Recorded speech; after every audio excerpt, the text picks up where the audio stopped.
Thank you very much for inviting me to be with you, Dee, and Gio, thanks for the kind words.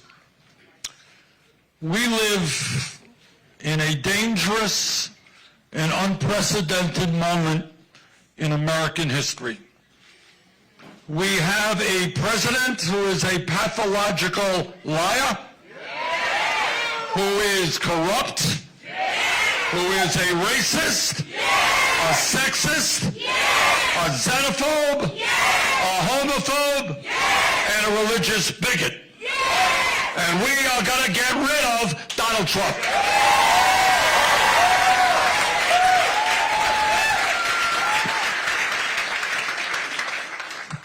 But getting rid of Trump is only half of what we have got to do.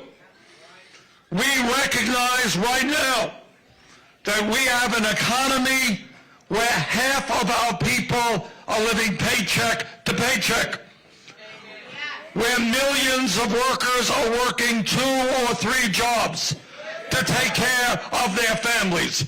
You believe, I believe, one job is enough. You're looking at somebody who has stood with the union movement his entire life, because I believe that if we want to create a strong middle class, the only way we do that is grow the trade union movement. And that is why I've introduced legislation, sweeping labor law legislation, which says that if 50% of workers in a bargaining unit plus one sign a card, they have a union. End of discussion.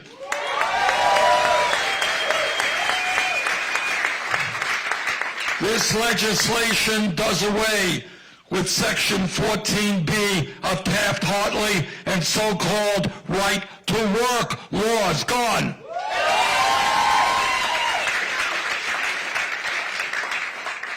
I am sick and tired of Donald Trump demonizing undocumented people in this country, trying to divide us up. And that is why I have introduced sweeping immigration proposals, which move us to comprehensive immigration reform and a path toward citizenship.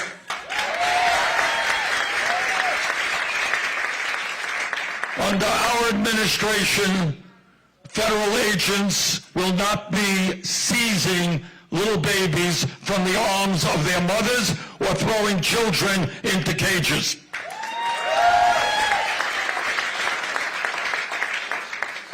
Under our administration, we are going to change national priorities.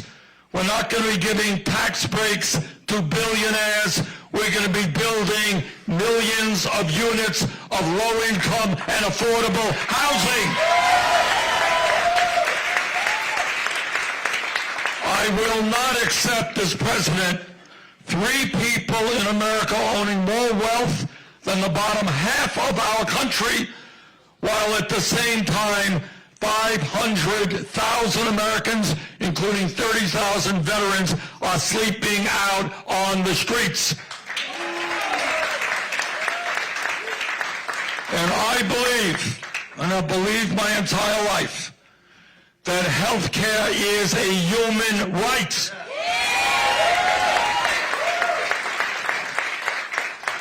That the function of health care is to provide quality care to all of our people, to lower the outrageous cost of prescription drugs. And not to see the insurance companies and the drug companies make $100 billion in profits last year. So we got a lot of work to do. We got to take on the greed of Wall Street, the insurance companies, the drug companies, the fossil fuel industry, because you know and I know that climate change is real and a threat to our planet.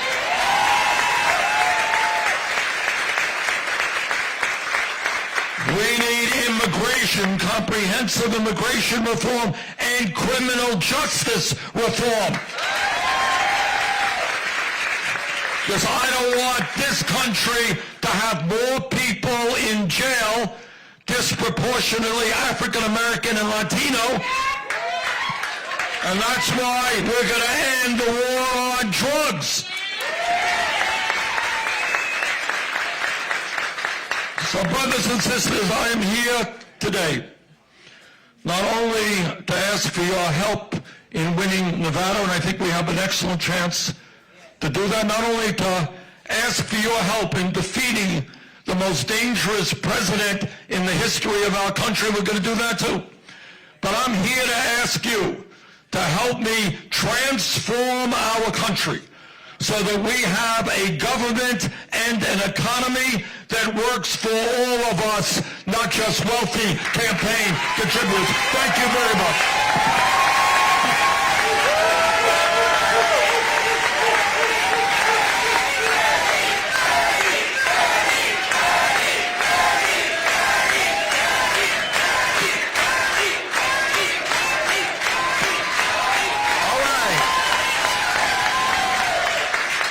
So, first, Senator, this is an 11 o'clock meeting, so most of these people just rolled out.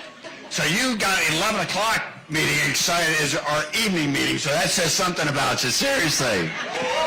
So, as you know, this is a Unite Here function, even though we're here in Las Vegas. So we have some questions both in Vegas and some questions outside, because we know in order to win in 2020, we got to win in the Midwest. We got to win in Florida. We got to win in different places. So the first question I'd like to have asked is Nia Winston. Nia Winston is a leader of ours in Detroit. Thank you, President Taylor. Good morning, Senator. Good morning. As mentioned, my name is Nia Winston. I'm the president of Local 24 in Michigan, Ohio, where we represent workers in Cincinnati, Cleveland, Detroit, and surrounding areas, where I'm proud to say that we're bringing back more and more good union jobs to our region. Congratulations. As you may know, unfortunately, that area was hit hard by the loss of manufacturing jobs. Quite frankly, not only did it affect folks in the manufacturing industry, it also affected a lot of communities, but personally affected my immediate family, friends, and loved ones who are yet to recover from that. As I was reflecting on my question, in 2016, Donald Trump won Michigan by 10,000 votes. Some like to say they attribute that to the rustic areas, but the truth of the matter is that there were low voter turnout in the city of Detroit. And we can't let that happen again.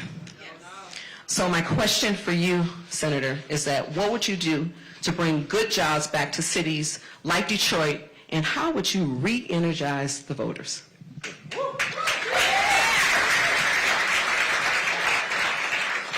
Let me start with the second part. I'll get to the first part. The reason that so many people don't vote is they think their vote doesn't count. They think that billionaires control the political process. They think that politicians, Republicans and many Democrats, are not listening to their pain. And there's a lot of pain in this country. People are hurting. The way you beat Trump and the way we grow the voter turnout is to deal with the issues that working class people are feeling. You don't have to worry about tax breaks for billionaires. They're doing just fine. Let's focus on the needs of the working class in this country. So here is what we do. We're going to raise the minimum wage to at least $15 an hour. There are a lot of low-wage workers who will respond to that. We're going to have equal pay for equal work. Women should not be making 80 cents on the dollar. We are going to make it easier, as I said earlier, for workers to join unions, because millions of workers know the benefit of unions. They want to join unions. We are going to make, tell me about Detroit. A lot of kids, African American kids, Latino kids, having a hard time affording college, all right? or they're leaving school with massive debts, right? All right, we're going to make public colleges and universities tuition free. And we're going to cancel student debt. Take that burden off of people's shoulders. We are going to do what every other major country on earth does, guarantee health care to every man, woman, and child as a human right, not a privilege. And we're going to deal with an issue that I know is really important in the African American and Latino communities, and that is a broken and racist criminal justice system which has more people in jail in the United States than any other country on earth. We're going to invest in the kids and education, not more jails and incarceration. We're going to give hope to people who have lost hope. All right? Those are some of the things that I think will get people energized and understand that it's an imperative that we have a government representing workers, not just billionaires. Second of all, there are depressed communities. I was in Detroit with Rashida Tlaib a month or so ago. And what you have in Detroit's doing really well for the billionaires, not so well for working people. I went to an emergency food shelf outside of Detroit. A lot of people desperately in need of food. What my promise is to urban and rural areas which have been depressed, which have lost good jobs, as certainly the Midwest has, we're going to invest in those communities big time. We're going to invest in good jobs, rebuilding our infrastructure, cleaning up our water systems. How's that for Michigan? Providing universal child care. We're going to do that, by the way, and create many millions of good-paying jobs. And one other thing that we are going to do is we're going to tell the wealthiest people in this country that they're going to start to have to pay their fair share of taxes. That's some of what we're going to do.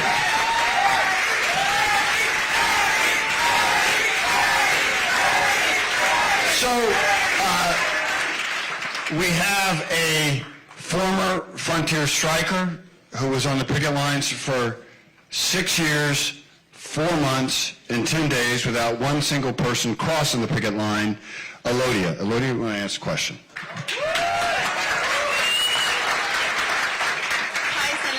Hi, Senator Sanders. My name is Elodia.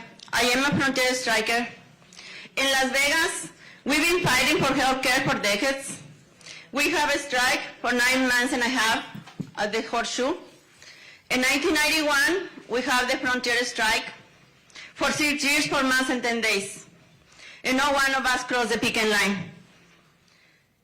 You know, it's Mojave Desert. You know how hot is it? You know it's Mojave Desert. You know how hot it's. We have the line for 24 days, for 24 hours, 7 days a week. 550 of my co-workers and I maintain the line, and nobody crossed the picket line. It makes me emotional to talk about the strike to this day because it was one of the hardest things that I've been done. We went to strike to protect our health care that I need for my family. I just one of 550 workers who went to strike, but I know our great sacrifice helped build this union and our beautiful health care. We love our culinary health care. We want to keep it. I don't want to change it. Why I should change it? Well, you should.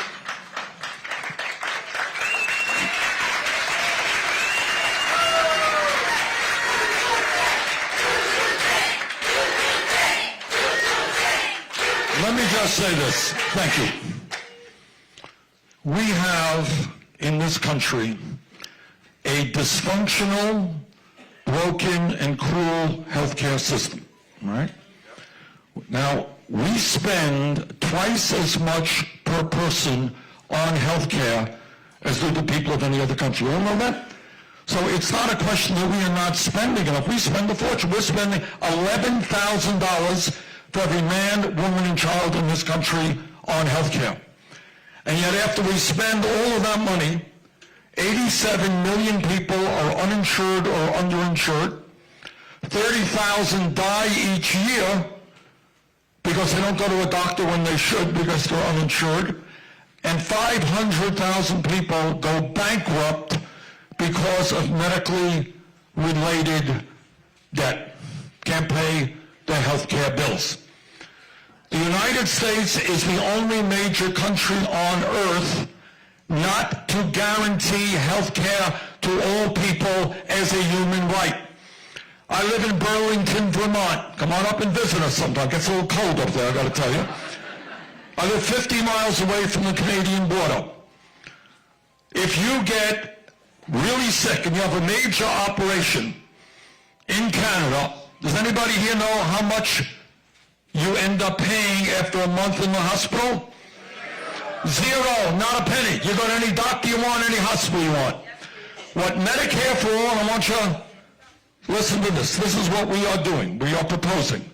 Number one, we're going to expand Medicare to cover dental care. Because dental care is health care. We're going to make sure that everybody in America who needs it has hearing aids, has eyeglasses.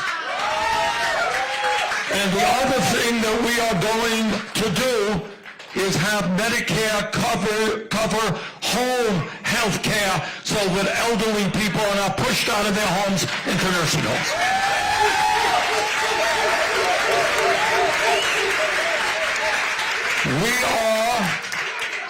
We are going to, in Medicare for All, because we're going to take on the greed of the pharmaceutical industry and lower drug prices significantly.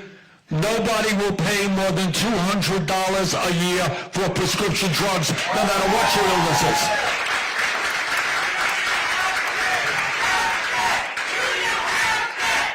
Under Medicare for all, people will be able to go to any doctor they want, go to any hospital that they want. Now, let me deal with the issue that's on your mind. Because we spend so much for health care, your employer is spending a lot on your health care. On the Medicare for All, because we end the profiteering of the insurance companies and the drug companies that made $100 billion last year, because we end the bureaucratic nightmare of thousands of separate health programs that have to be administered, we save many, many hundreds of billions of dollars. And that means that your employer will not have to pay $15,000 a year for your health care. Your employer will pay $3,000. That's a $12,000 differential. You know who gets that $12,000? You get that $12,000. So in other words, what we are proposing is comprehensive health care. The most broad health care program ever brought forward in the United States of America. We save money for everybody because we end the profiteering and greed and collusion of the drug companies and the insurance companies. Employers save money. Under our legislation, workers get the difference. If your employer is now paying you, is spending $15,000 a year, which he is on your health insurance, on our plan, roughly speaking, they'll be spending $3,000. $12,000 differential, which goes to your wages and other benefits. I think that's a good deal. Okay. So,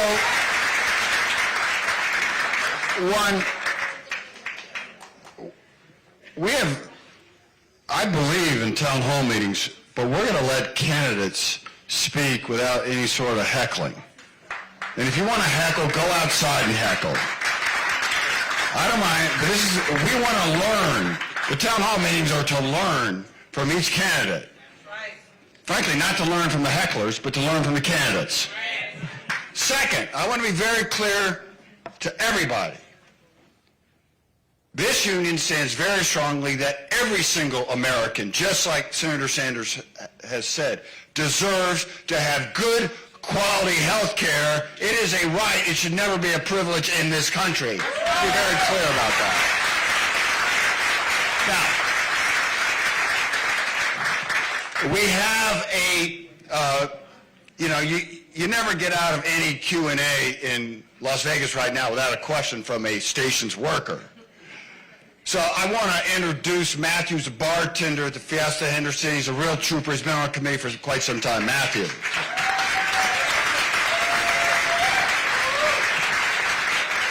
Thank you. Hello, Senator Sanders. My name is Matthew. I'm a bartender at Fiesta Henderson, and it's a station's properties owned by the billionaires Frank and Lorenzo Fertitta. We made our voices heard. We voted to have unionized the station's properties, and you've been very supportive about it, and we thank you for it. We made our voices heard, and it's time for stations, casinos to listen to us and respect what we want. I have a family. I have a wife and 2 kids. I'm very blessed to have an 8-year-old daughter and a 4-year-old son. My daughter got really sick, and we had to take her to the hospital, and we had to pay $1,500 in deductibles. We had the Culinary health insurance. I wouldn't have to worry about the need for the or I wouldn't have a need for the high premiums or the deductibles. We need to have a contract, and we need to have it now. It's time for stations, casinos to sit down and have it negotiate with us. There's a tax break from Congress that they're trying to pass that's going to give station casinos $500 million in tax breaks. And I don't think it's right that station casinos gets this huge tax break when they won't sit down and start a union contract with us. So my question is to you, what will you do to stop station casinos from getting this huge tax break? Everything I can.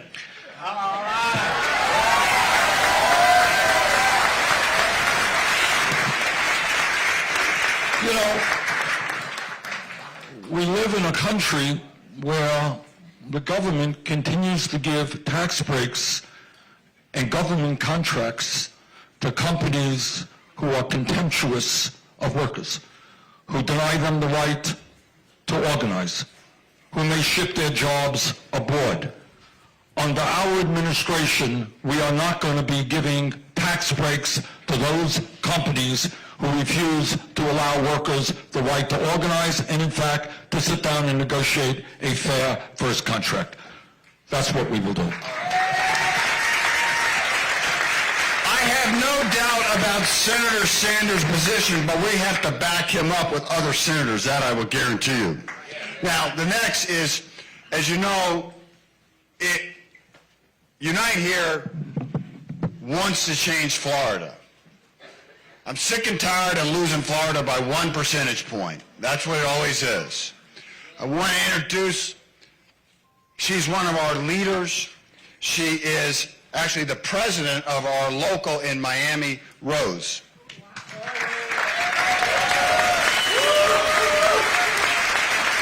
Good morning, Senator Sanders. My name is Rose Denise. I live in South Florida for 14 years. After fled my country, my own country, Haiti, for political persecution. And I live in Miami, that town I love so much. But I've been, witness the climate change. It's been devastating Miami with the hurricane. A lot of people lost their home, their cars, that they work really hard to have. And also, people lost their life, and I have close family who lost their lives, because of the hurricane. And the second biggest scary issue is the level of the sea rise. And in our industry, we represent workers from hotels, casinos, and airports. And when the hurricane happened, people got really scared about their pay. They lost their pay, their benefits, with no hope they're gonna get paid. When Hurricane Irma hit us 2 years ago, my union has to stand up really hard and fight with big corporations in order for those workers to get paid. Can you imagine, Senator Sanders, people who don't have the union, how stressful it can be for these people?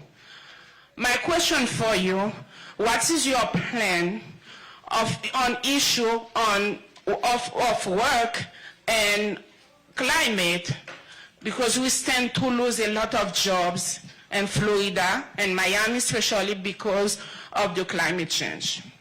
Rose, thank you very much for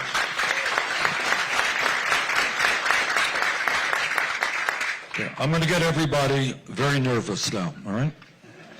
You ready to get nervous, Rose? All right.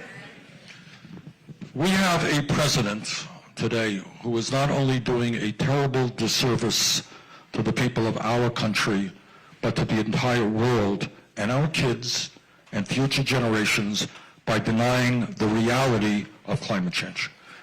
So let me tell you what the scientists, the people who have studied this issue most thoroughly, believe. What they believe is not just that obviously climate change is real.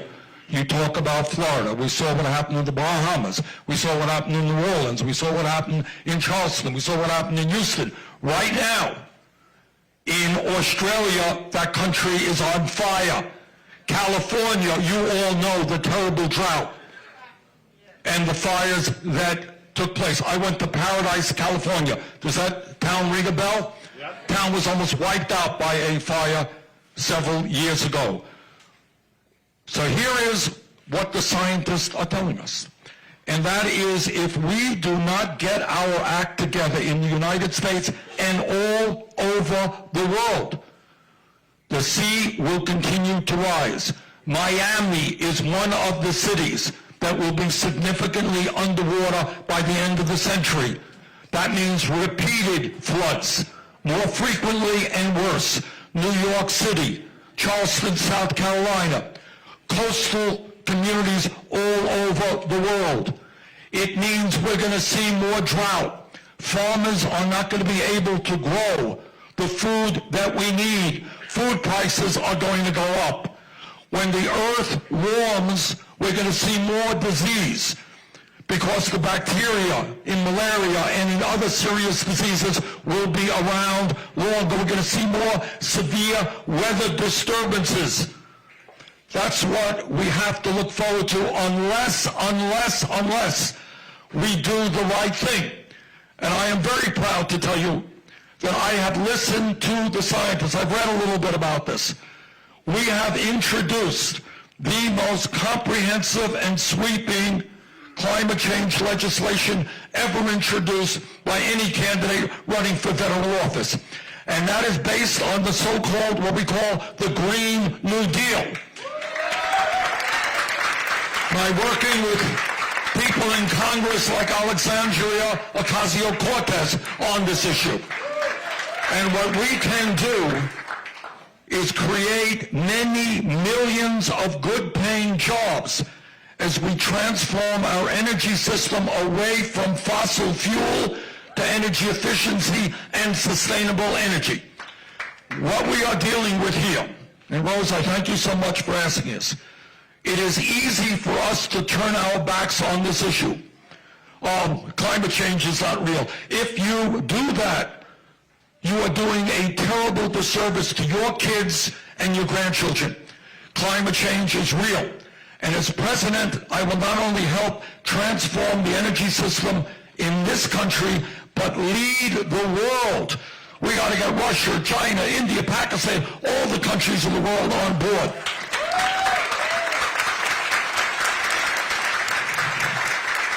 And maybe, just maybe, we can convince the world that instead of spending $1.8 trillion every single year on weapons of destruction to kill each other, maybe we pool our resources against our common enemy, which is climate change. Thank you, Rose.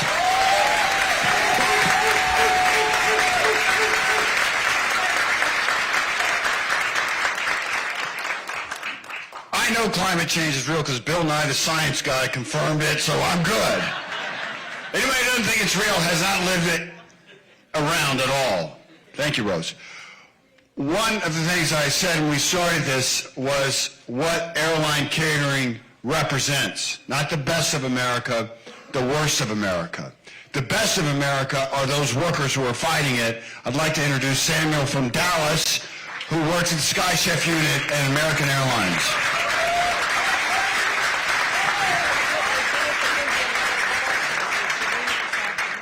Good morning, Senator Sanders.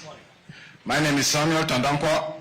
I come from Dallas, and it happens to be the headquarters from one of the giant corporate American Airlines.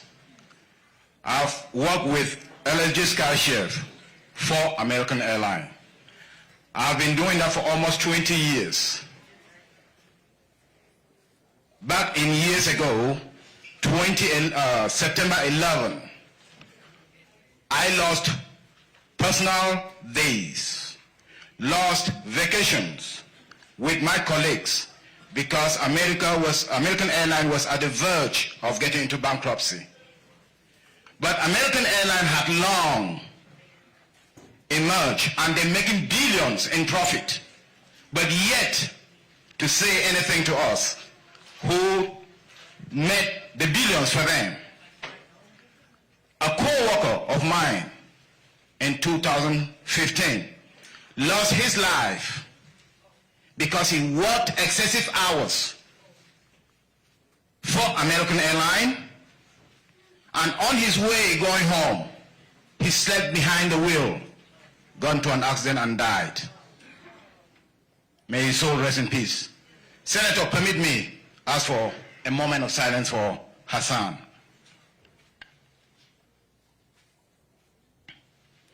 Thank you, everyone. To continue, Senator, I understand your position when it comes to raising the minimum wage. We want to work enough hours and get paid enough to live alive and not to die as Hassan. So my question to you is direct. If you raise the minimum wage, what would you do beyond that to make sure that these giant corporates making billions of dollars in profit do not get to come down on us in years to come? Thank you. Thank you, Senator.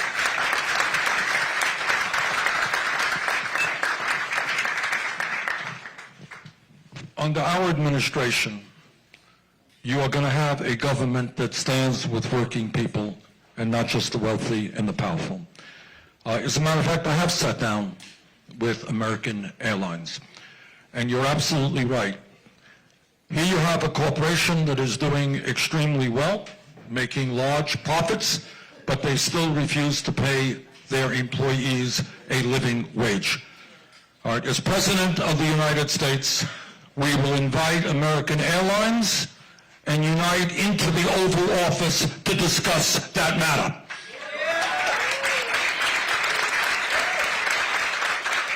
And our demand to American or to any other large corporation in this country, that if they want government contracts, which many of them do, if they want other government benefits, they are going to have to understand that the people who make them wealthy are not their stockholders, but their workers. They will treat their workers with respect and dignity. And I'll tell you something else.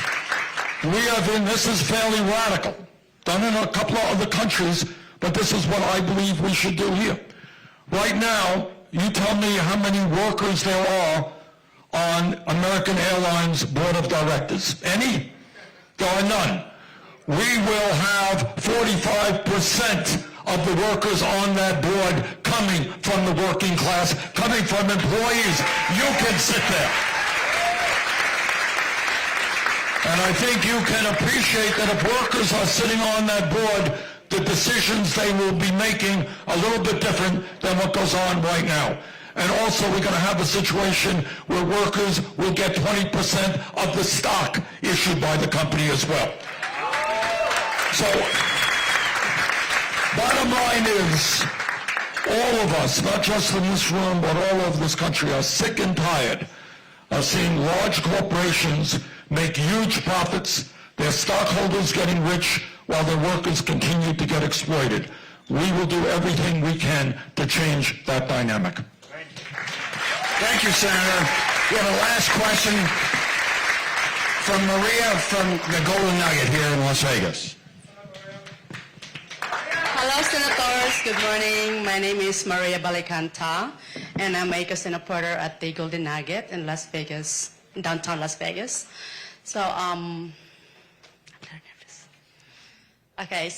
short-term rental companies like Airbnb have been operating illegally all over the country, including over 7,000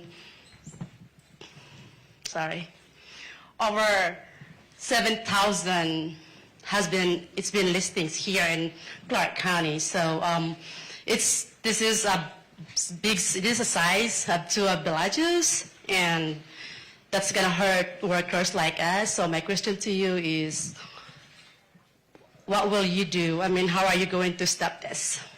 Well, there are a lot of issues involved. And the answer is we're going to look very, very thoroughly at that. What you're saying is that people now do not have to go to hotels, they go to the B&Bs. Is that what you're saying? All right, look, you guys have fought hard for workers in hotels to earn decent wages and decent benefits, and we will stand with you in any and every way. We will take a very hard look at the impact of these B&Bs on the industry. All right. Now, folks, thank you. We want to end up, and we really appreciate everybody. You heard from him earlier. Just to be clear, Senator Sanders has been unbelievable, outstanding on the issue of immigration and criminal justice. Senator, I think the height of hypocrisy from the chump named Trump, the height of hypocrisy is when he talks about undocumented or what he calls illegal aliens. Illegal aliens, I think they're from Mars, not from another country. But the height of hypocrisy is, guess what? His country clubs, his vineyards were all staffed by undocumented workers, and he knew that. I want to bring up Vicky and Senator to meet Senator Sanders. There's been no bigger champion of immigration. These are 2 Trump workers that worked in...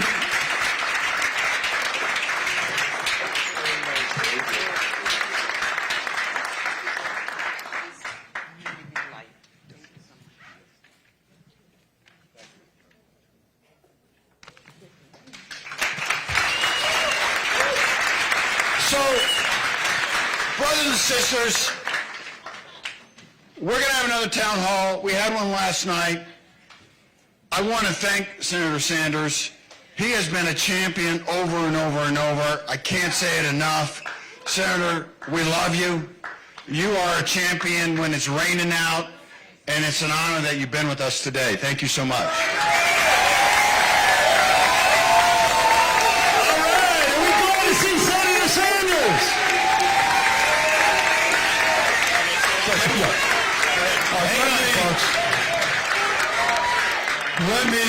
Let me just congratulate all of you. Here, sit down. Don't stand up. You get me nervous. All right? You are heroes and heroines because what you have shown is by standing together and negotiating good contracts, you have shown the entire country and the world that when working people stand together, no matter what the work is, making beds or anything else, people can and must get a decent standard of living. That's what you have accomplished. And the lesson that I learned from you is that we've got to do this all over the country. I don't want people making $9, $10, $11 an hour. I want every worker in this country to earn enough money to be able to take care of their kids, to have a decent retirement, to have health care as a human right. So I am so proud to be here with you, and I look forward to working with you in the years to come. Thank you all very much. All right, thank you, Senator Sanders. Let's everybody up. One job should be enough. One job should be enough. One job should be enough. One job. One job. One job. One job. One job. One job. One job. One job. One job. One job. One job. All right. Thank you so much for coming. We got another big one tomorrow. If folks want selfies, the senator has said he has some time. You've got to start on this side of the room. If you want to get a picture with